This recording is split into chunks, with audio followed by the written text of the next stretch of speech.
6 বছর থেকে আমার হাজব্যান্ড নাই, আমার হাজব্যান্ড মারা গেছে। তো স্বামী ছাড়া একটা নারী যদি থাকে তাহলে যার নাই সে বুঝে, আর যার আছে সে বুঝে না। তবে যদি যার হারায় সে বুঝে, যার হারায় না তা তো বুঝবো না। তাই মনে করেন যে আমি এমনই একটা দয়াবান ব্যক্তি চাই যাতে সে সারাদিন পরে এক পোয়া চাইল না দেয়, একটু আলু না দেয়, ভর্তা করে যাতে খাই, তাকে নিয়ে সুখে থাকতে পারি, সেই ক্ষেত্রে আমার পাশে যাতে দাঁড়ায়।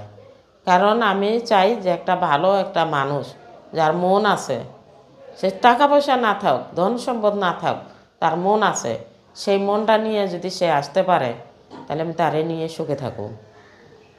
এই যে দীর্ঘ 6 বছর স্বামী ছাড়া আপনার সংসারটা কিভাবে চালাচ্ছে? আমার সংসারটা আমি অনেক আগেও বলছি যে আমার একটা মেশিন দিলে আমি মেয়েটা নিয়ে করে খেতে পারবো, কিন্তু আমার একটা মেশিন কোনো দয়া ব্যক্তি দেয় নাই। মানে আপনি কি মেশিন নিয়ে কথা বলতেছেন? মেশিন কি আপনি কাজ করে কিনতে পারেননি? আমি পুরা কাজ জানি, সেলাইয়ের পুরা কাজ জানি। তো এই জন্য বলছিলাম একটা মেশিন দিলে আমি কর্ম করে মেয়েটা নিয়ে খাইতে পারতাম, কিন্তু আমার দেয় নেই, কোনো ব্যক্তি মান দেয় নেই। তা কাজ আমি সব জানি। তো এই জন্যে বলছি যে যদি আমার পাশে একজন মানুষ দাঁড়ায়, একটা মানুষ যদি মাথার উপর ছাদা থাকে, তাহলে সেই মানুষটা কর্ম করতে সারা দিন কাজ করলেও তার গায়ে লাগে না।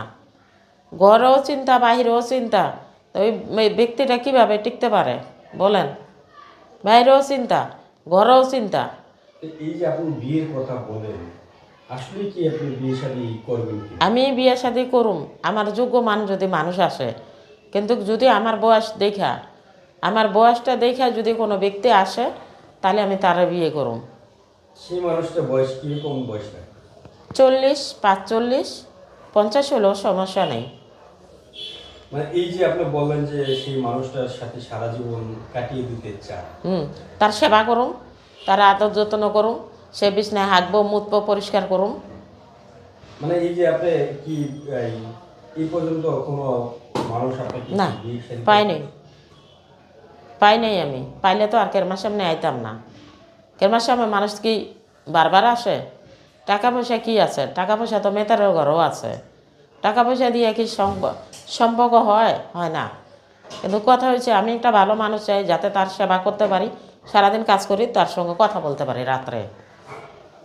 মানে এই যে তার সাথে কথা বলতে চান কিংবা বিয়ে শাদী করতে চান, আপনার সাথে কোনো যোগাযোগের কোনো নাম্বার আছে? হ্যাঁ আছে, আমার সঙ্গে যোগাযোগের ব্যবস্থা আছে। 013014012 আবার কই 01301264612। দর্শক, এই মঞ্জু আরাকে কেউ যদি একটু ভালো লাগে, একটু সহযোগিতা করেন, হয়তোবা এই মঞ্জু আরা একটি সেলাই মেশিন হলো কিনে তার সংসারটি চালাতে পারবে। মঞ্জু আরা খুব কষ্টে আছে। মঞ্জু আরার দিকে যদি আপনাদের একটু সহায়তার হাত বাড়িয়ে দেন, তাহলে হয়তোবা এই মঞ্জু আরা একটু ঘুরে দাঁড়াতে পারবে। তাই বলুন, এই যে আপনার এত কষ্ট করতেছেন মেয়েটাকে নিয়ে, মেয়েটার বয়স কত? মেয়েটার বয়স 11 বছর। 11 বছর। তো এই যে 11 বছরের মেয়েটাকে নিয়ে যখন আপনি কাজে যেতেন, তখন এই মেয়েকে কার কাছে রেখেছেন? এটা আমার বড় বোনের কাছে থাকে দেশে। বড় বোনের কাছে? হ্যাঁ, আমি ঢাকায় তো চাকরি করি। ঢাকায় দেখেন না জায়গায় জায়গায় মানুষ মারিয়ে ফেলায়, ওই যে গন্ডগোল হয়, মেয়ে চুরি হয়। কারণ আমি যদি মেয়ে আমার কাছে রাখি তাহলে আমি কাজ করে খাইতে পারব না। মেয়ে রাখছে আমার বড় বোনের কাছে, ওইখানে রীতিমতন খরচ দিতে হয় আমার।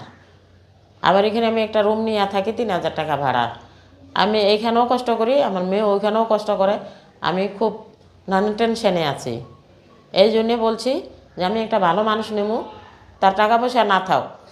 আমার কথা হয়েছে আমি টাকা পয়সা চাই না, সে যদি আমার কষ্ট মষ্ট করে একটা মেশিন দিতে পারে আমি তারে নিয়ে সুখে খাইতে পারব।